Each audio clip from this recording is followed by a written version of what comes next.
ما هذا يا جحا؟ هذا سينبهنا صباحا بدلا من الديك الذي لم يأتي معنا من زماننا. ماذا؟ هذا ديك؟ لقد تغير شكل الديوك كثيرا. وهل يأكل الحبوب هو الآخر يا جحا؟ لا يأكلها أبدا، إنه لا يأكل ولا يشرب. المسكين قد يموت من الجوع. إنه لا يأكل، هذا يعمل بالبطانية. هيا بنا لننام، فلدينا عمل كثير غدا. معك حق. تصبح على خير يا جحا، وتصبح على خير يا كتكوت.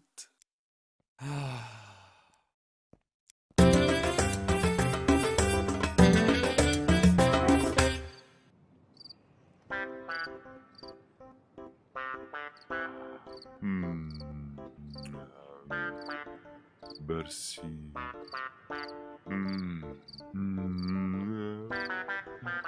همبرجر.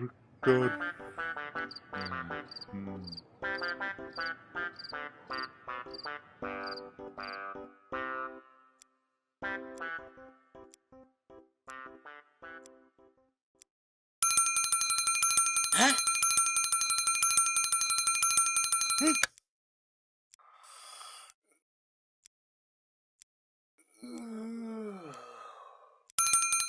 ها؟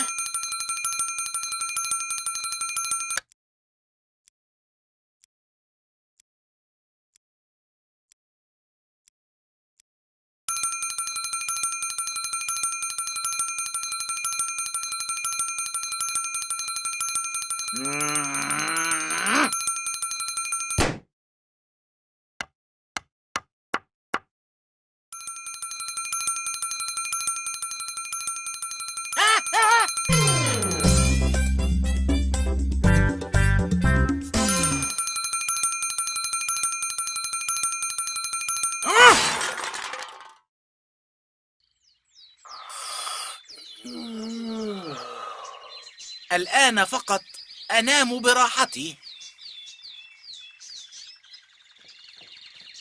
جحا، هيا يا جحا اصحى. ما هذا؟ هل ذبحت الديك يا جحا؟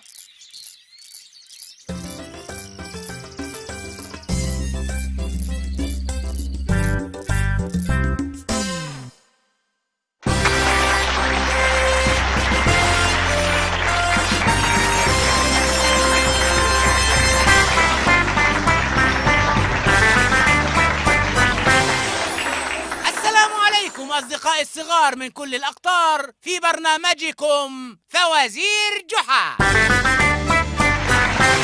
أهلا.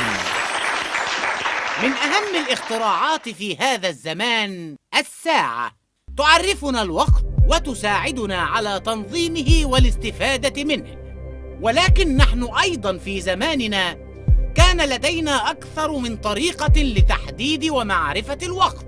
سؤالنا اليوم عن أداة استخدمت قديماً لقياس الوقت، تتكون من قارورتين من الزجاج فوق بعضهما متصلتين بفتحة ضيقة، وتكون القارورة العليا مليئة بالرمل الناعم الذي يتسرب إلى القارورة السفلى. هل هي الساعة الزجاجية؟ الساعة الرملية؟ الساعة الخشبية؟ هيا أجب يا هوما.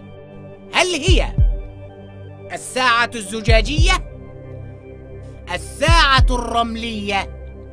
الساعة الخشبية؟ ساعة الطعام. إذا عرفتم الحل أصدقائي، أرسلوا الإجابة الصحيحة إلى البريد الإلكتروني الظاهر على الشاشة لتربحوا الجوائز.